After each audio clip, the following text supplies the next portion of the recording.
মাননীয় উপাধ্যক্ষ মহোদয়, সন্মানীয় বিধায়ক বিশ্বজিৎ ফুকন ডাঙৰীয়াই যিখিনি কথা উল্লেখ কৰিছে কথাখিনি গুৰুত্বপূৰ্ণ আৰু আমি ইতিমধ্যে মহাবিদ্যালয়সমূহৰ শিক্ষকৰ প্ৰয়োজনীয়তা সম্পৰ্কে আমি এক অডিট ইতিমধ্যে কৰিছো।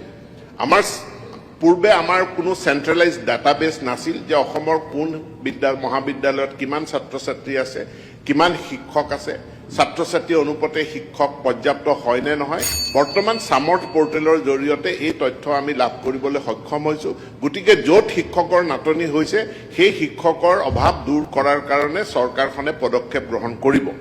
দ্বিতীয় কথাটো হ'ল যে যি কণ্টেক্সুৱেল শিক্ষকৰ কথা কৈছে, অসম চৰকাৰে ঠিকা ভিত্তিক সকলো ধৰণৰ নিযুক্তি আমি নাইকিয়া কৰিব বিচাৰিছো।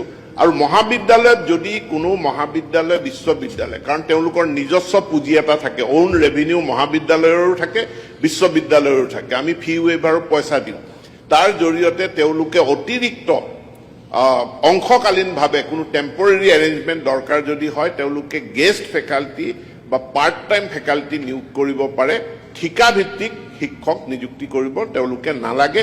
এই পৰামৰ্শই আমাৰ শিক্ষা বিভাগৰ তৰফৰ পৰা দিয়া হৈছে।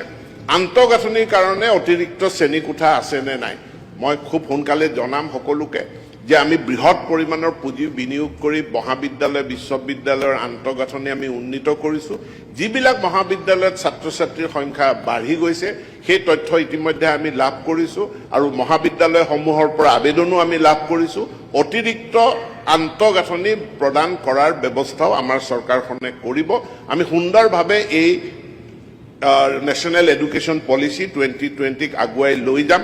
তৃতীয়টো বছৰ আমি সফলতাৰে অতিক্ৰম কৰিছোঁ, চতুৰ্থ বছৰটো আমি সফলতাৰে অতিক্ৰম কৰিব পাৰিম বুলি আমাৰ দৃঢ় বিশ্বাস আছে। ধন্যবাদ।